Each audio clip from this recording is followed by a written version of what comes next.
Hola, soy Javier Cravioto y esta es mi participación en la sección de opinión y análisis de la 4TV.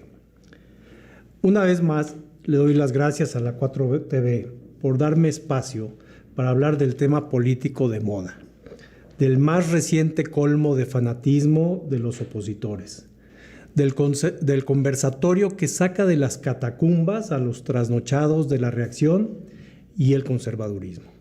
Los libros comunistas, los libros rojos, aquellos con que supuestamente se quiere ideologizar a los niños para que saliendo de su catecismo dominical vayan a marchar y enlistarse en un ejército más rojo que el mismo diablo. Como dicen los panistas, mejor volvamos a la quema de libros, mejor destruyamos los libros. En redes sociales me preguntaron algunas personas que qué opinaba sobre esta historia de los libros comunistas y respondí que desconocía el contexto en donde una televisora habló de ello. Afortunadamente soy un afortunado que no ve la televisión. Ofrecí que me informaría, que leería o revisaría un poco los libros y me hicieron el favor de hacérmelos llegar, que escucharía opiniones más formadas y que a partir de ello podría dar una opinión, porque yo no soy pedagogo, yo no soy maestro, mi opinión es meramente política y argumentativa. Entendí entonces que había una televisora detrás de toda esta historia, ¿no? Y debo confesar también que entonces sí vi dos videos en donde los pregoneros de TV Azteca se referían al tema. Uno de un lastimoso conductor, Javier Alatorre, con el que se inició esta, que es la más reciente desvergüenza opositora.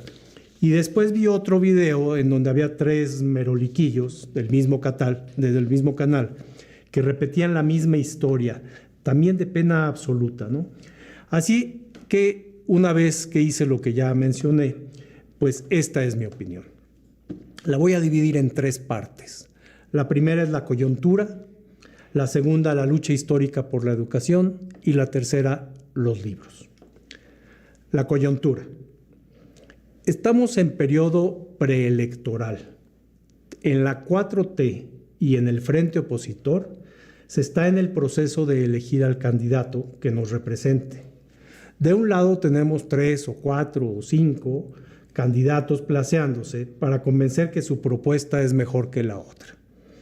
3 de ellos son magníficos contendientes y uno de ellos nos representará y será la próxima mujer u hombre presidente. Del otro lado, intentan inventar una figura que les arrime unos cuantos votos para que tengan fuerza en las cámaras de diputados y senadores, para intentar bloquear todos los cambios que ya saben se les vienen a partir del 2024. Por lo que cualquier tema que les ayude, que haga ruido o crean que les ayuda para denostar a este gobierno, para posicionarse, para atraer quien les dé capitales que financien sus campañas, va a ser usado por los conservadores. Este de los libros es uno de esos casos. Un grupo de empresarios editoriales, tanto de México como de España, que previa mochada fueron favorecidos con la fabricación de los libros de texto en los sexenios del contubernio prianista y que hoy ven perdido su negocio, no se pueden quedar cruzados de brazos y usan el arma que les queda: plegarse a la gritería opositora. Ya veremos de qué formas. Por otra parte, una pléyade de abajo firmantes, de los de siempre, esos intelectuales, entrecomillados, acostumbrados a ser la luz de la educación y del pensamiento nacional, se ven relegados de la toma de decisiones y se dan cuenta que sus criterios mercantiles mezclados con su intelectualidad ya no son ni la fuente de sabiduría y de pensamiento que se requiere en este país, ni que volverán a hacer negocio vendiendo sus plumas al gobernante en turno. En consecuencia, ¿qué les queda? Criticar y denostar a este gobierno, a cualquier cosa que haga este gobierno, incluyendo los libros de texto, del negocio del que ellos participaban anteriormente.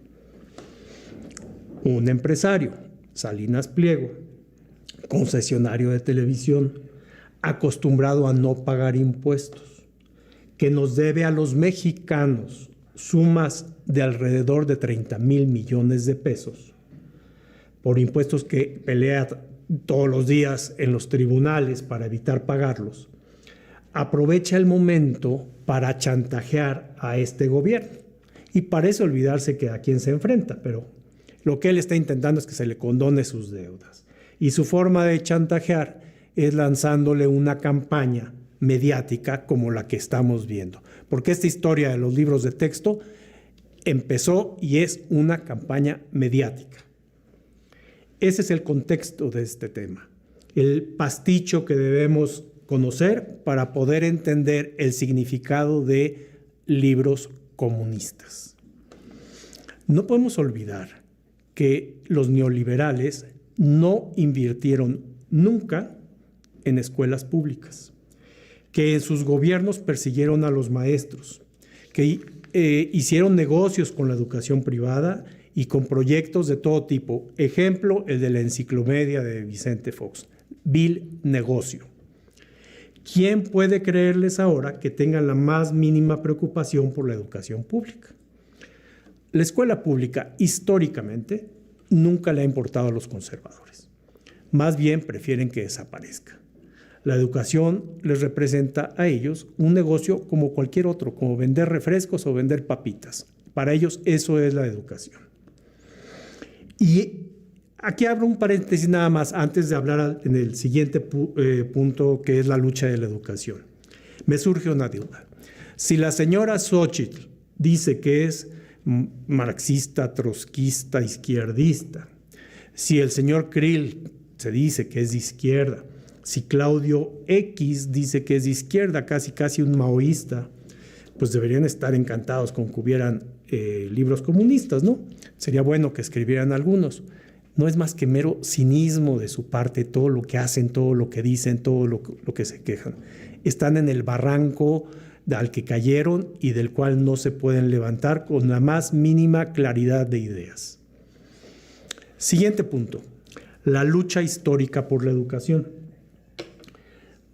Veamos, ¿qué hay detrás de que no quieran los libros de texto gratuito? Estos libros de texto gratuito. Yo diría, ni estos libros, ni ningunos otros libros de texto gratuito. En su visión conservadora, que hoy es la misma que han tenido históricamente en contra de la educación pública y laica. Este es el resumen de lo que está sucediendo. Vamos a revisar la historia. Al iniciarse el siglo XX, la educación respondía con exactitud a los intereses del régimen político en el poder, del porfirismo. Tener a la mayor parte de la población sumida en la ignorancia, para que no pudiera exigir sus derechos. Ese era el contexto en ese momento. Antes de esto, desde la independencia, la educación ya había dejado de ser un bien privado a cargo de los curas católicos. Se convirtió en un bien público para impulsar el desarrollo nacional. ¿Sí? Esto después de la independencia. Pero por razones naturales, históricas y sociales, pues eso era más bien un deseo y pasaron muchos años para que pudieran ser una realidad o se acercara a una realidad. Con las leyes de reforma, en que se separa la Iglesia del Estado, el Estado es quien asume cada vez más el proceso educativo. Tampoco es un hecho absoluto, porque la realidad económica, la realidad social, las comunicaciones, las distancias entre ciudades y pueblos dificultaba que se implementara como tal. Sin embargo, aquí lo importante es que las leyes ya daban la protección necesaria y la guía de lo que se deseaba. En ese sentido, y es por ello que Juárez es un visionario de lo que se podía construir hacia adelante. No tanto lo que podía hacer en el momento, sino lo que venía hacia el futuro. Él lo que podía hacer era modificar las leyes, y lo hizo. En la Constitución de 1857, que es una constitución profundamente liberal, se estableció que la libertad de enseñanza y de credos, que significa que quienes pudieran y quisieran podrían mandar a sus hijos a escuelas privadas, generalmente manejadas por la Iglesia Católica. Esa era la concepción de esa constitución. Ya era un gran avance, porque ya había libertad de enseñanza y había libertad de credo. En la Constitución de 1917, la más cercana, la que nos rige actualmente, el artículo 3, que trata sobre la educación, fue uno de los que mayormente crearon discusión. Había quienes se oponían a que la Iglesia pudiera participar del todo en la educación y quienes favorecían que en escuelas privadas lo pudieran hacer, casi como estaba en la Constitución del 57. Fue tan ríspido el debate y tan interesante, tan intenso el debate en ese constituyente en Querétaro en 1917, en 1916, y 17, todo este periodo que abarca, que sabiendo que la confrontación en realidad sobre la educación era con la Iglesia y con quienes patrocinaban la Iglesia, que uno de los constituyentes, Alfonso Cravioto, quien fue el redactor del artículo 3 de la educación y que fue uno de sus principales promotores, inició su discurso diciendo lo siguiente: si cuerdas faltan, y debo decir, perdón, que también era poeta, y ahora entenderán lo que dijo, si cuerdas faltan para ahorcar tiranos, tripas de fraile tejerán mis manos. Y les dijo, cito esto de entrada en este momento, empezando mi discurso, para que esta asamblea se dé cuenta de mi criterio absolutamente liberal. Y en ese orden de idea, los intelectuales de esa época discutieron, los juristas discutieron la conformación de una nueva constitución, pero en particular de un nuevo artículo que hablara sobre la educación. Porque en las grandes decisiones, en los fundamentos de país, no puede haber medias tintas. Se es o no se es. Y en eso estaban todos ellos, una lucha entre una idea y otra idea para ver quiénes vencían, ¿sí? En consecuencia de todos estos debates y de estos enfrentamientos, la conclusión fue que el Estado debe proscribir toda enseñanza religiosa en todas las escuelas primarias. La Constitución Política de 1917 definió, en realidad es lo que hizo, definió el carácter y el contenido de la educación. Dijo, sería laica, sería obligatoria, sería gratuita y sería sin injerencia de las iglesias. El proceso educativo estaría entonces controlado y dirigido por el Estado. ¿Qué significa esto en el lenguaje actual de TV Azteca, de Marco Cortés, de los panistas, frenistas y demás cavernarios? Comunismo.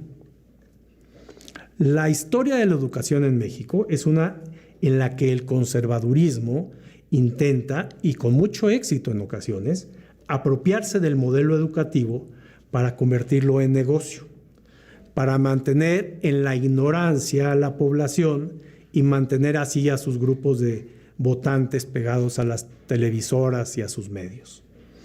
Las reformas posteriores, particularmente la del 2012 del Pacto por México que firman PRI, PAN y PRD, fueron en el mismo sentido, confrontar la educación pública laica y gratuita. Hablemos entonces ahora sí de los libros. Ya hablamos del contexto, ya hablamos un poco del trasfondo histórico para llegar a este momento. Algo muy bueno debe estar pasando con estos libros si brincaron los que brincaron. Los ya conocidos abajo firmantes. Si la Unión Nacional de Padres de Familia, que hoy existe y que es la misma organización que en 1961 rechazó que hubiera libros de textos gratuitos en el gobierno de López Mateos, que fue quien puso los libros gratuitos al alcance de la población. En 1961 rechazó los libros gratuitos y rechazó la laicidad en la educación porque ese era el camino al comunismo. Está escrito, ese era el camino al comunismo, la escuela laica y los libros gratuitos. 1961, estamos en el 2023. Esa misma Unión Nacional de Padres de Familia es la que hoy se une y firma un desplegado con Rosario Robles, Claudio X González, Héctor Aguilar Camín, Ciro Murayama, Guadalupe Acosta Naranjo, Claudia Ruiz Massieu, y podría seguirme con los 200 más que se oponen a los libros de texto gratuito porque son comunistas. Nada que ellos aplaudan sería bueno para este país. Entonces, pues creo que algo bueno tienen estos libros, ¿no?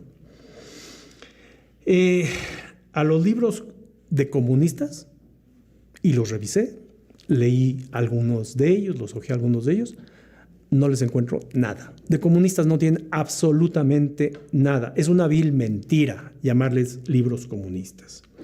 ¿Será que no son del soviético, ni del chino, ni del venezolano, ni del cubano, ni del que se quieran inventar nuestros trasnochados políticos conservadores?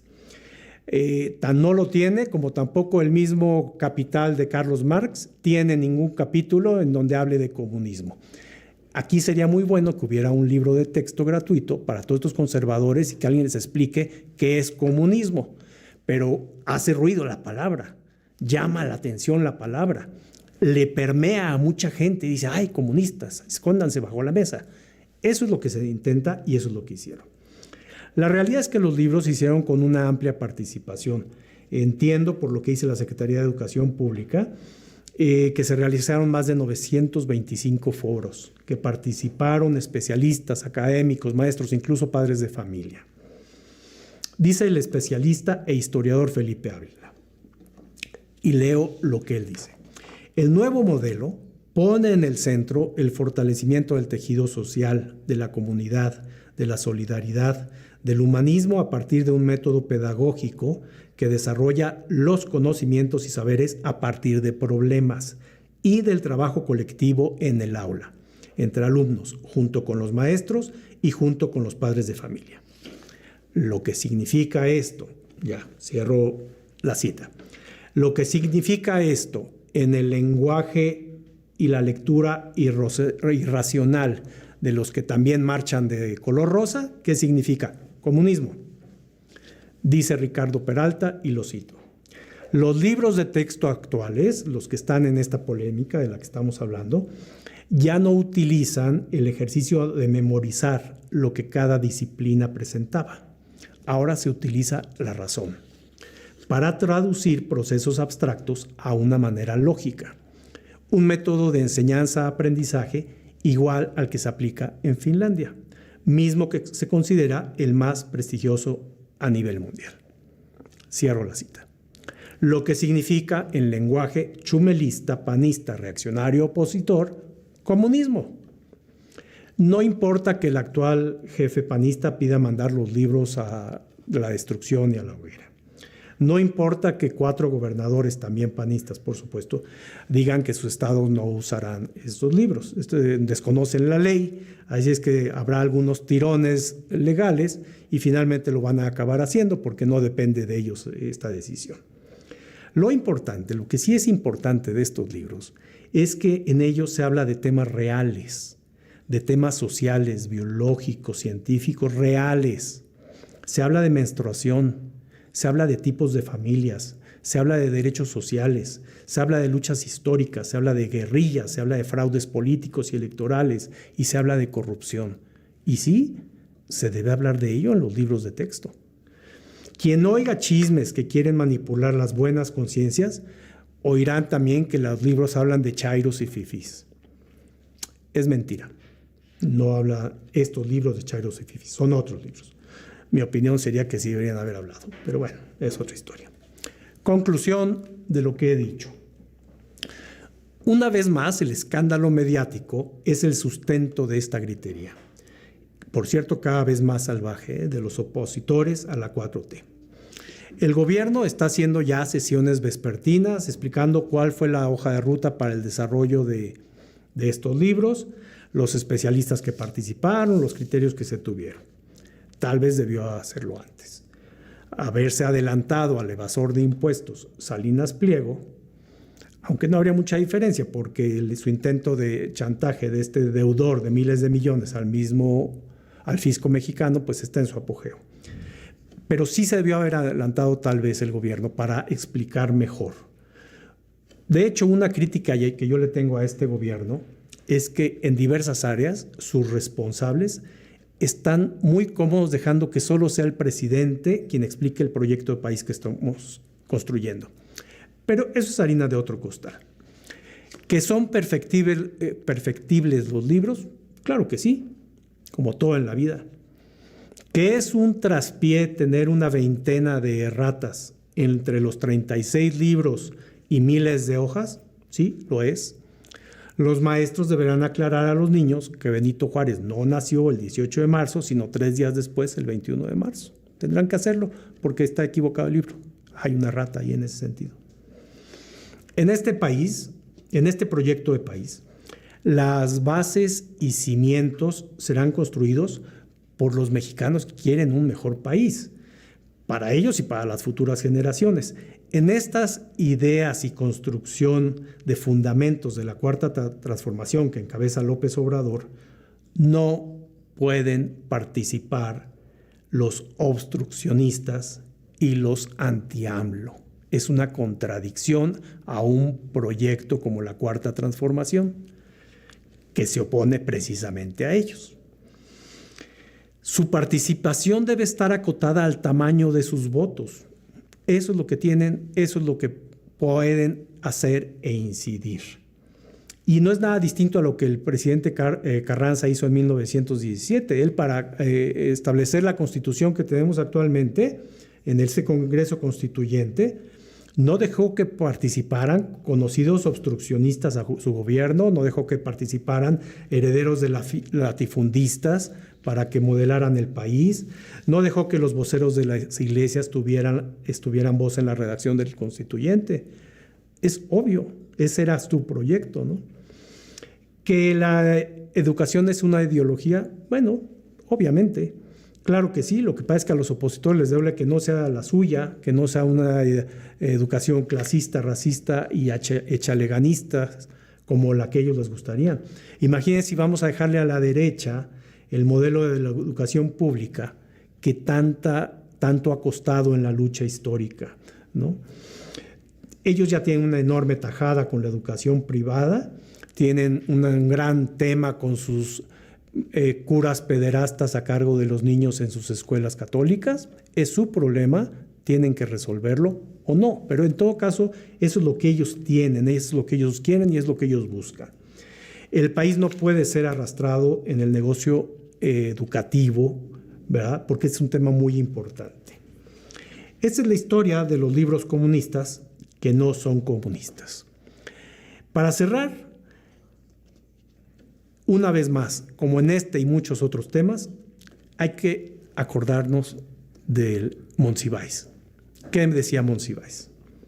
La hipocresía es la verdadera doctrina de la derecha. Muchas gracias.